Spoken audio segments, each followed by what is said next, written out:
Adora primero, trabaja después.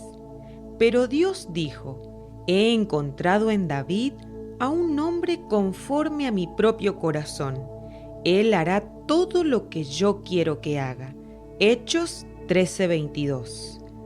¿Qué hizo David para que Dios dijera algo tan lindo acerca de su persona? La vida de David puede dividirse en dos grandes períodos, antes y después de ser ungido rey. Dios escogió a David cuando era un adolescente.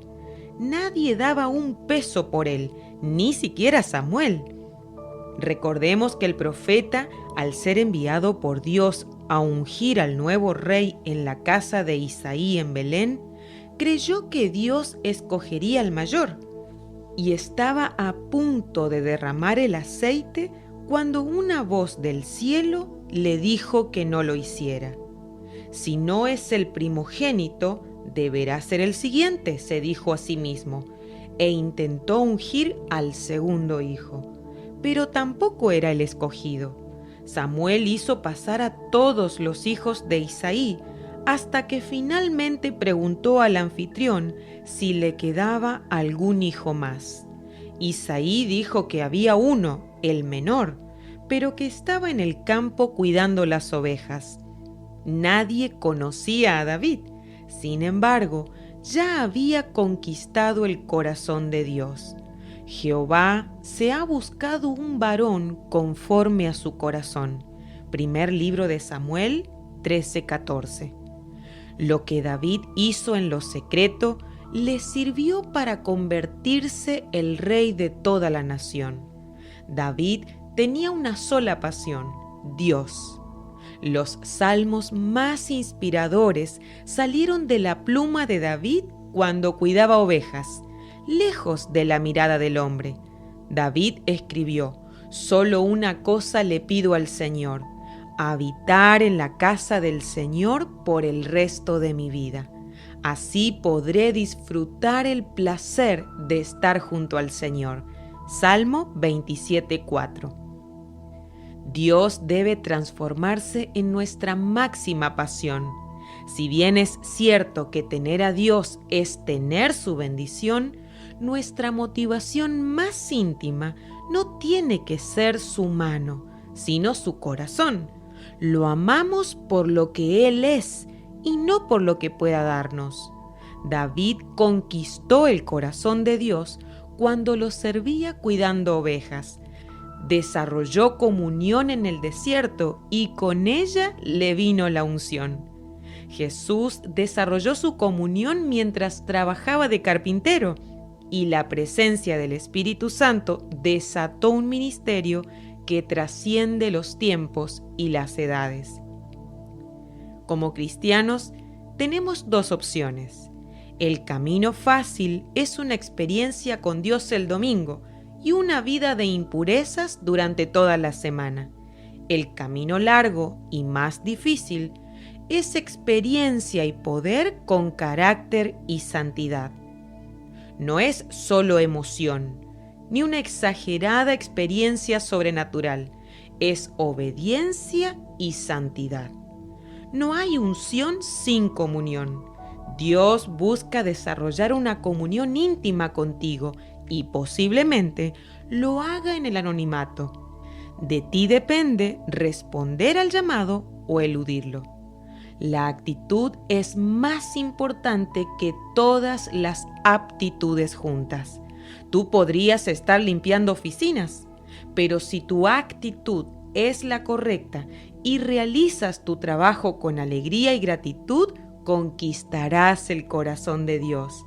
Andrés Corson dijo: es más importante el tiempo de preparación que el tiempo de popularidad. ¿Cuándo conquistó Jesús el corazón de Dios? Antes de su ministerio público.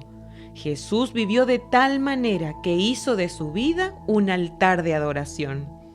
Conquistó el corazón del Padre mientras se preparaba en el anonimato. ¿Cómo estás aprovechando tu tiempo mientras esperas tu momento? David no cambió su lealtad. Cuando David se convirtió en rey de Israel, lo primero que hizo fue traer el arca de la presencia de Dios al centro político de la nación. Dios seguía siendo su pasión en su máximo momento de popularidad. Saúl, el anterior rey, nunca se había preocupado por el arca. A él no le interesaba mucho la presencia de Dios. En cambio, a David lo apasionaba. Su prioridad era restaurar la presencia de su amado Rey de Reyes a toda la nación. Adorar a Dios fue su máximo objetivo. Lo que haces mientras nadie te está mirando es lo que harás cuando todos te estén mirando. Después de haber sido ungido por Samuel, todavía en el anonimato, el rey Saúl contrató a David para tocar música. Es que estaba tan ungido que Saúl pidió que se quedara a su servicio. Danilo Montero dice: ¿cómo es posible que el hombre más ungido de Israel termine siendo el siervo del rey? ¿Saben por qué? Porque para Dios adorar y servir es la misma cosa. ¿Adoras a Dios mientras trabajas para tu rey? No pretendas leer la Biblia cuando te llegue la oportunidad de predicar. No creas que orarás cuando tengas un ministerio si ahora no lo haces. Hay un dicho que reza: cuando llega la oportunidad, no hay tiempo para prepararse. Vuelve a leer el versículo del inicio. Pero Dios dijo: he encontrado en David a un hombre conforme a mi propio corazón. Él hará todo lo que yo quiero que haga. Hechos 13:22. ¿Habrá hecho todo lo que Dios quería que hiciera? La respuesta la encontramos en Hechos 13:36. En vida, David hizo lo que Dios quería. Después murió. ¡Qué epitafio para una lápida! La Biblia al día lo relata de la siguiente manera: ciertamente David, después de servir a su propia generación conforme al propósito de Dios, murió. Rick Warren se refiere a este pasaje y expresa: eso es lo que quiero que la gente diga cuando me muera, que serví a los propósitos de Dios en mi generación. Esto me gustaría que la gente dijera de ti cuando mueras, que serviste a los propósitos de Dios en tu generación. No puedes servirlo en ninguna otra, solo en la tuya. ¿Qué harás a partir de hoy? ¿Cómo disciplinarás tus tiempos de búsqueda? ¿Desarrollarás una actitud de adoración permanente? Recuerda que la adoración y la comunión preceden a la unción. De ti depende.